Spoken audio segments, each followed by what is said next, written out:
Tapi kalau yang sering ya kita lihat hal-hal yang ini ya pakai kuntilanak, pocong, apakah itu benar, Pak? Ya itu, jadi kalau saya juga bingung nih, kalau di Indonesia itu kok banyak banget turunannya gitu ya. Mulai dari yang ngesot terbang gitu.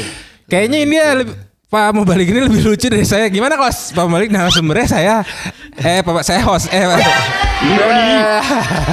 Pak Mubalik saya narasumbernya maksudnya. Bisa jadi ada karena ada ilmu hitam, ada ilmu putih tentunya gitu ya. Ada sisi yang positif, ada sisi yang negatif tentu. Nah, baik. Sehingga tadi ya apakah kita setiap lupa lagi tadi pertanyaannya yang tadi.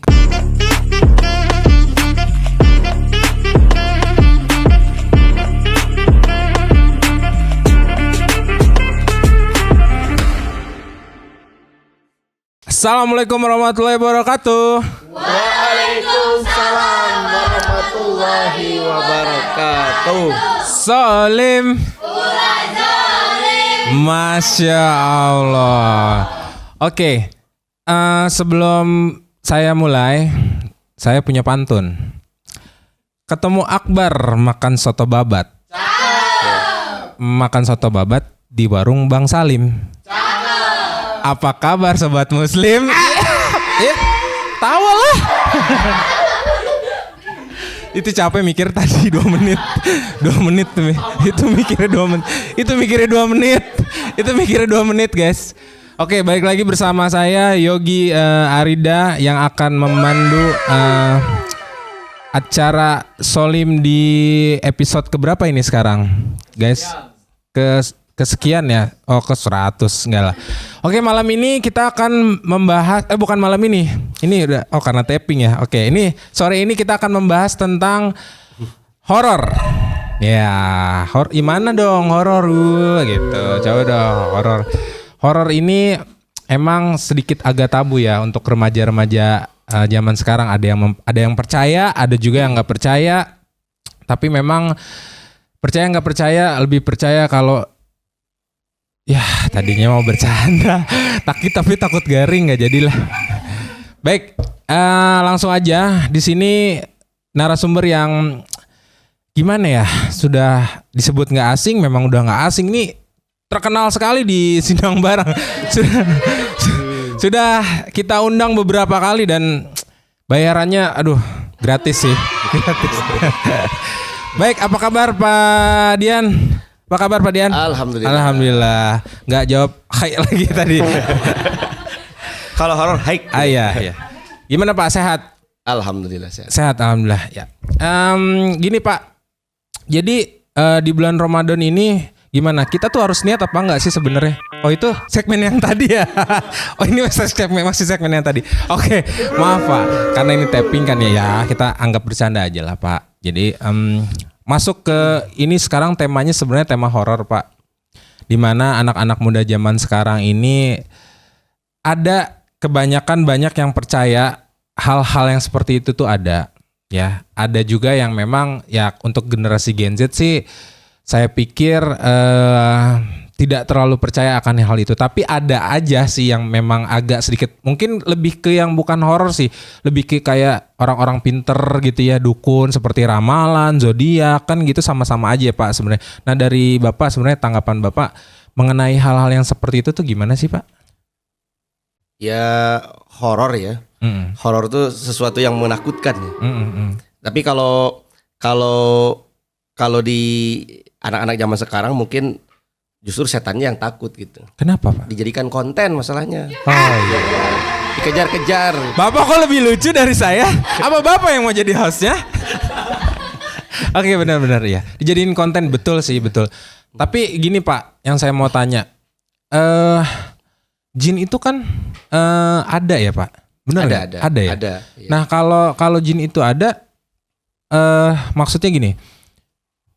Jin itu ada. Nah, tetapi katanya kan setan itu nggak ada, tapi setan itu berbentuk jin. Nah, berarti apakah setan itu disebutnya jin juga atau seperti apa maksudnya? Jadi jadi harus dibedakan nih antara manusia, jin, malaikat, setan, iblis itu berbeda-beda sebenarnya. Oh, beda.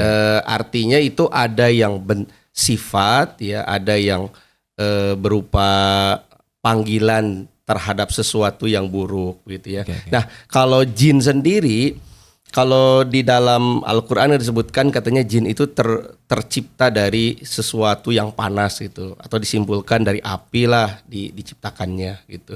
Sementara malaikat dari cahaya gitu ya. Artinya makhluk-makhluk demikian itu memang Allah Ta'ala ciptakan. Cuma manusia memang tidak semua orang bisa melihat gitu, tidak semua orang bisa merasakan adanya jin tersebut gitu. Tapi kalau yang sering ya kita lihat hal-hal yang ini ya pakai kuntilanak, pocong, apakah itu benar Pak?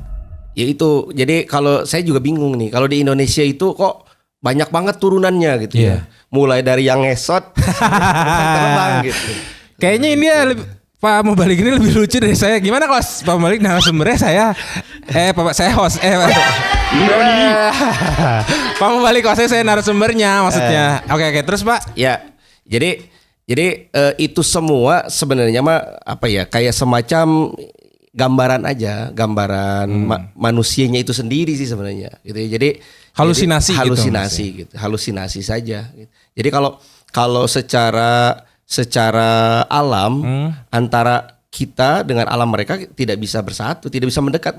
Kita dengan mendekati mereka tidak bisa. Begitu juga sebaliknya, kita juga tidak akan bisa gitu. Apalagi mengganggu gitu ya. Kita mengganggu jin mengganggu manusia, tidak bisa saling mengganggu. Oke, tapi menarik tadi yang Bapak bilang jin dan setan itu berbeda. Nah, maksudnya gimana tuh Pak? Maksudnya berbeda itu seperti apa? Ya, jadi kalau jin memang diciptakan sama seperti manusia gitu ya. Kan di dalam Al-Qur'an katanya disebutkan begini.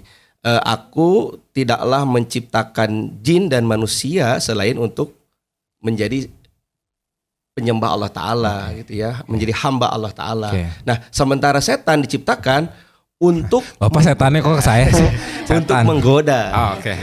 Jadi saya menggoda ya. Untuk menggoda manusia, untuk tidak taat beribadah. Betul. Gitu ya. Ya, jadi selalu mengarahnya kepada keburukan lah gitu. Gitu. Nah, iblis itu sama juga berarti setan juga apa gimana? Kalau iblis itu adalah salah satu sifat dari setan gitu. Salah satu sifat dari setan yang memang lebih susah untuk dikendalikan oleh manusia. Artinya misalnya ketika manusia sudah hilang rasa kontrolnya, misalnya ketika emosi sangat meluap, kemudian ngambil parang bunuh orang ya, itu sudah iblis itu gitu ya. Jadi sudah tidak bisa mengontrol dirinya sendiri. Iya. Tapi kalau misalnya orang udah mau nikah lagi, itu iblis gak Pak? Ya kan tidak bisa mengkontrol dong. Tergantung niat sih. Tergantung niat. Iya, tergantung niat. Niatnya apa? Ibadah itu. Kalau niatnya hawa nafsu. Gitu. Gitu. Iya, baik. Nah, sekarang benar enggak sih Pak kalau jin itu bisa menyerupai hewan yang dianggap jelmaan seperti ular, kayak kucing hitam gitu. Kan ada nih kalau di film-film tuh misalnya ada apa ya guys, burung namanya burung itu yang gagak ya. Terus ada juga kik ya, pokoknya terus ada lagi kucing gitu. Kucing hitam gitu ya, kucing hitam, ular gitu. Benar enggak sih itu? Mungkin begini, ada sabda Rasulullah kalau tidak salah yang mengatakan bahwa hanya hewan yang bisa melihat makhluk-makhluk selain kasat mata selain ini ya manusia. Jadi sehingga bisa diinikan ketika binatang itu bertingkah agak aneh, ya, dianggaplah dia sebagai bentuk penjalmaan dari itu. Padahal sebenarnya ya hewan tersebut yang hewan tersebut yang bisa melihat gitu. Betul. Saya jadi takut miara hewan. Kalau gitu saya mending miara istri muda gitu ya. Lebih bagus sih. Oke, berarti bukan penjelmaan dari setan tersebut ya hewan itu sebenarnya. Jadi sebenarnya sih tidak bisa. Hanya tanda-tanda saja Pak ya. Iya. Hanya tanda-tanda saja. Betul. Berarti benar dong kalau misalnya kan ada yang suka bilang nih Pak, ayam berkokok misalnya jam 1:30, wah tandanya sebenarnya itu kuntilanak, ada kuntilanak gitu. Berarti itu mitos-mitos itu benar dong. Ini begini, jadi di zaman dahulu gitu ya, untuk menandakan suatu perubahan malam ya waktu itu ditandainya dengan dengan hewan-hewan gitu ya. Nah, bisa saja di zaman dahulu karena memang waktu belum ada ya, jam-jam belum ada gitu ya, sehingga berpatokannya ke hewan tersebut gitu ya, gitu. ke hewan-hewan tersebut gitu. Jadi sebenarnya itu adalah kayak semacam apa tuh kalau maghrib ya, anak-anak harus masuk rumah katanya. Ada sandikala kalau di Cianjur itu. Ada kolong wewe. Sebenarnya kalau dilihat dari sisi akal sehatnya gitu ya, itu kalau anak kecil main maghrib bisa masuk angin. Bisa masuk angin. Jangan duduk di pintu. Nontot jodoh. Padahal ngalangin. Betul, orang mau masuk halangin. Betul juga sih. Terus ini Pak, kalau tanggapan Bapak nih tentang pendapat ulama yang bilang jin bisa menyerupai manusia secara syahwat. Nah, itu gimana Pak? Ya mungkin kayak tadi itu yang manusia ke apa ya? Karena manusia ini bisa mencapai derajat melebihi malaikat, bahkan seburuk-buruknya adalah bisa melebihi setan gitu. Nah, jadi kembali lagi ya, kalau kita menelaah Al-Qur'an, jadi semua itu adalah kembali lagi kepada diri kita. Maaf tadi saya ralat, bukan menyerupai, tapi jin bisa menyukai manusia secara syahwat. Jadi kayak ada hubungan antara jin dan manusia gitu, bisa saling suka. Itu gimana Pak? Emang benar terjadi seperti itu atau emang enggak ini mungkin terjadi? Mungkin mitos ya. Mitos. Kan kayak misalnya Nyi Roro Kidul gitu kan, betul, ceritanya betul. Kan terus ngambil pemuda dari desa gitu kan, akhirnya diambil terus dijadikan suaminya segala macam. Iya, itu sih mitos ya, cerita yang turun temurun begitu. Karena tidak hanya di Laut Kidul saja, di pantai selatan juga, di pantai utara juga ada gitu.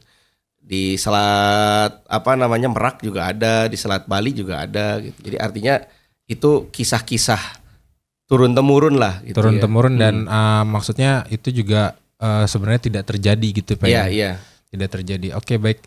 Saya paham sih. Nah, cuma kan saya masih agak bingung tuh. Saya nggak ngerti ya. Apa sih tuh Pak korin tuh? Jadi apakah benar bahwa pada setiap manusia itu punya korin gitu Pak? Ya. Ini menarik nih ya. Jadi korin itu semacam gambaran manusia, ada sifat seperti malaikat dan sifat seperti setan gitu ya. Jadi mungkin kalau di film-film ya suka ada tuh di sebelah kanan malaikat bersayap yang suka bisikin kamu harus begini. Di sebelah kiri yang manusia bertanduk tuh pakai itu ya. Nah, mempengaruhi hal-hal yang buruk gitu. Nah, tapi kalau secara Islamnya ternyata hal-hal seperti itu justru Allah Ta'ala lebih canggih lagi. Jadi setiap manusia dibekali oleh Allah Subhanahu wa taala suatu modem atau suatu otak komputer tapi lebih canggih lagi dari komputer. Namanya itu waskat. Tahu waskat? Pengawasan malaikat. Wow. Jadi Raqib Atid ini adalah dua malaikat yang mirip seperti manusia, seperti kita. Yang Raqib itu mencatat kebaikan kita, yang Atidnya mencatat keburukan kita. Jadi setiap kebaikan kita, terkadang kita suka ingat ya, kalau kita menolong orang ataupun membantu orang tuh, ingat kita. Tapi kalau ngelakuin dosa enggak, lupa gitu. Kita. Dilupakan lah gitu ya. Nah, ini dua punggawa ini, dua korin ini selalu akan menjadi juru kuncinya Allah Subhanahu wa taala gitu. Kalau secara Islam sih seperti itu. Sehingga artinya manusia sebenarnya yang akan nanti dihisab atau itu manusia sendiri gitu ya, melalui tadi pengawasan dua malaikat kanan kiri itu gitu. Oke. Cuma berarti si korin ini sebenarnya adalah pengawasan malaikat yang tadi Bapak jelaskan tadi malaikat malaikat apa tadi Pak yang sebelah kanan? Raqib, Atid dan Atid gitu ya. Oke. Kalau misalkan kodam itu apa Pak? Kan kalau korin itu kan juga bisa sisi lain dari kita ya. Iya. Kita kan Pak. Kalau kodam juga orang sering bilang tuh kodamnya lebih keluar. Nah, itu tuh kodam, benar kodam. Benar. Iya. Satu itu apa tadi pertanyaannya, kodam itu apa gitu ya? Nah, satu lagi sebenarnya gini. orang yang percaya ke saya sebutnya bukan dukun apa ya, orang pintar gitu, agar bisa mendapatkan khodam tersebut gitu. Nah itu hukumnya sudah gimana Pak dalam Islam gitu? Padahal yang ngasih khodam juga maaf mungkin apa ya, sholatnya bagus, keislamannya bagus. Nah itu gimana pandangan Bapak tuh Pak? Ya, kodam itu kayak semacam suatu penjaga ya. Kalau mungkin di masa lalu itu bingung untuk menggambarkannya bentuk kodam setiap manusia itu seperti apa, sehingga suka digambarkan seperti ada gambaran bayangan hitam atau hewan atau apalah gitu ya. Yang tugasnya itu adalah menjaga manusia itu yang punya kodamnya gitu ya. Nah, tapi kalau saya cari referensi terkait dengan kodam itu sendiri, mungkin lebih mirip seperti imunitas gitu ya di dalam tubuh kita. Kan kita ketika diserang suatu penyakit, tubuh itu kan punya kekebalan ya, punya betul. daya tahan tubuh gitu ya. Mungkin sama juga seperti orang yang dikirimi santet gitu ya. Nah, sementara di dalam dirinya itu selalu membaca Al-Qur'an, selalu berzikir, selalu beribadah, itu kiriman-kiriman semacam itu tidak akan mempan karena dia sendiri sudah dilindungi oleh tadi itu secara tidak langsung. Menarik, tapi berarti santet itu ada? Bisa jadi ada karena ada ilmu hitam, ada ilmu putih tentunya gitu ya. Ada sisi yang positif, ada sisi yang negatif tentu. Nah, baik. Sehingga tadi ya, apakah kita setiap lupa lagi tadi pertanyaan yang tadi. Yang mana? Sebelumnya. Khodam. Yang mana nih Pak? Apa boleh percaya nggak sama orang yang memberi khodam gitu? Iya itu. Sementara karena belum dijawab udah nyambung. Ya nggak masalah, nggak apa-apa. Nah jadi sebenarnya banyak orang yang salah mengartikan Al-Qur'an itu sendiri. Karena Al-Qur'an itu adalah sebagai bentengnya orang-orang Muslim. Sebagai sebagai pelindungnya orang-orang Muslim gitu ya. Bahkan mungkin ada orang yang percaya juga dia nulis surat Al-Fatihah, dia simpan di dadanya, ya jadi pelindung lah gitu ya. Nah jadi banyak tadi ya dikatakan orang-orang pintar yang ngerti agama kemudian ngasih bacaan khodam kasihkan ke orang percaya dengan itu, akhirnya jadi kalau pikiran saya sih lebih jadinya ke musyrik gitu ya. Jadi dia lebih mempercayai tulisan-tulisan itu ketimbang Allah SWT sih. Ya, baik. Tapi saya mau tanya, Bapak ngerasa panas gak sih sama lighting ini? Saya panas dari tadi, Pak. Curhat ya. Oke, baik Pak. Itu jawaban yang sangat masuk akal buat saya dan mudah-mudahan teman-teman Solim juga bisa mencerna dengan baik gitu, bahwasannya ya memang hal-hal seperti itu dilarang intinya oleh agama gitu, bahwa khodam sendiri adalah sebenarnya itu imunitas dari diri kita sendiri kan gitu Pak. Setiap diri kita punya lah. Betul gitu. Sekali. Baik, kita akan masuk ke games yang sudah ditunggu-tunggu oleh netizen dan sobat-sobat Solim semua. Nama gamesnya seperti biasa adalah Tajong. Baik, ini adalah pertanyaan dari netizen. Kita aduk-aduk dulu sebentar.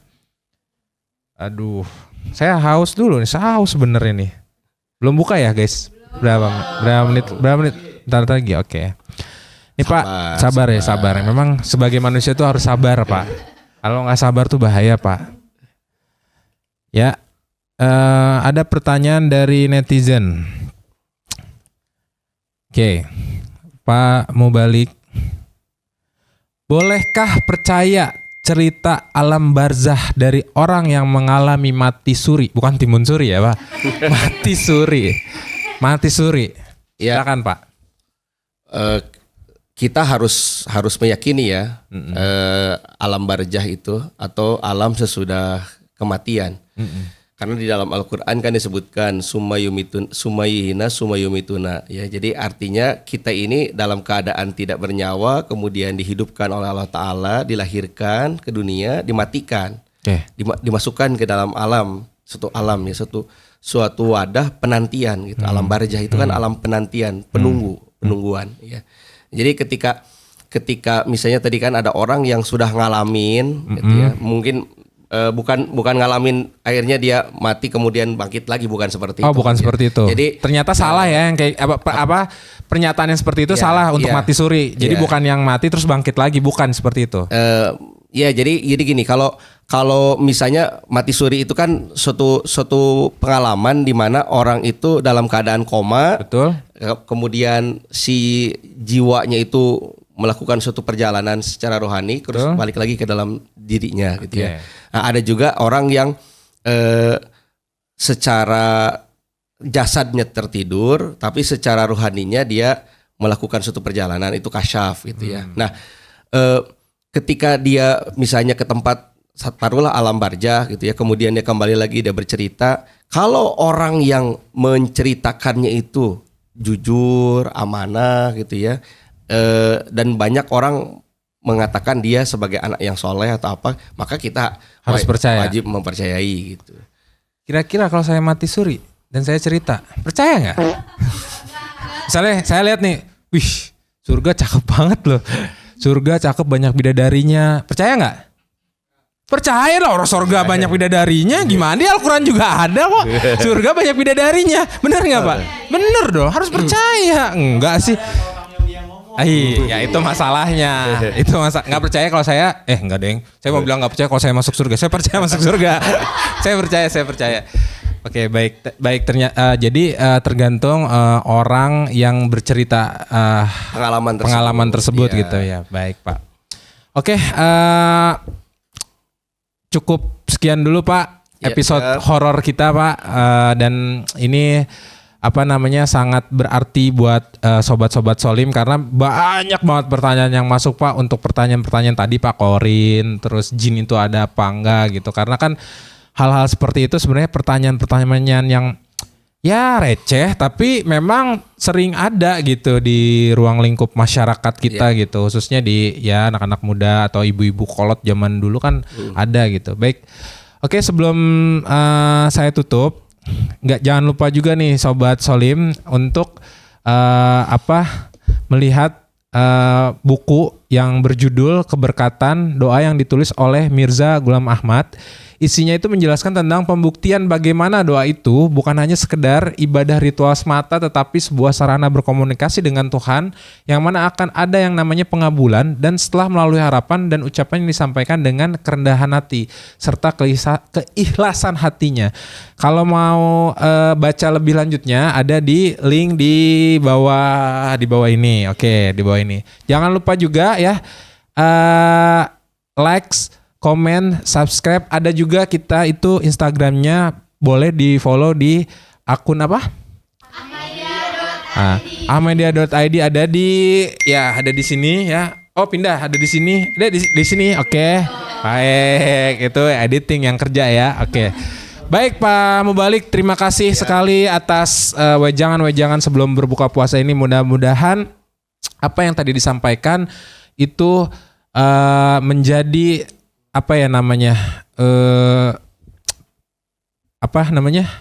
coba bantu menjadi ilmu untuk anak muda, khususnya di generasi Gen Z zaman sekarang yang rata-rata memang baru melek akan hal-hal seperti itu ya. Oke, baik.